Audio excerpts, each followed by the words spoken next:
Y también se viene la agrupación cultural de Chichihuasi. Hoy en este hermoso día también con ellos para poder disfrutar y bailar y gozar.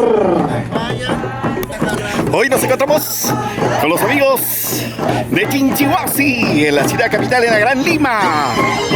En esa vamos a ver, dice ya la Herranza ya se viene. Se viene la Herranza. Se viene la Herranza. Para hacer cinta chiva los ganados. Ahí está. Y hemos acabado con Quito.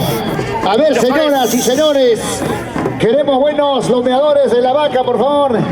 Y los encargados hay que traer al centro a los ganados. Vamos a dar inicio a la Herranza.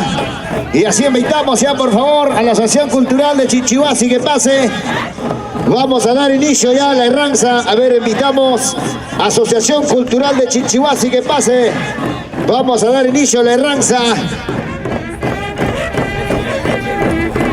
A ver, que ingrese por favor. Estamos en espera al otro conjunto también que hoy para debutar en este hermoso Herranza, agrupación cultural de Chichihuasi. El guapeo de las hermosas santiagueras. Y también se le agradece a su magiacta de Chichihuasi. Gracias a ellos hoy con nosotros compartiendo de nuestra tierra hermosa Chichihuasi, las cunas del Santiago, donde bailamos el paraíso más escondido de Chichihuasi. Ahí está donde disfrutamos, donde bailamos en Santiago, que traemos en alto y nombre de nuestra costumbre de Chichihuasi. Gracias, su magiacta de Chichihuasi, por estar hoy con nosotros. De igual manera también invitamos a la agrupación cultural de Chichihuasi que pase por favor.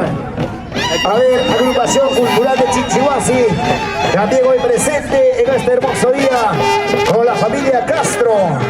Ahí está el Herranza, costumbrista del estilo de nuestro pueblo Chichihuasi. Y se viene ya el Herranza costumbre para hacer cinta china a los ganados. Vamos a visitar a los muchachos, a ver, para lomear, para dar inicio.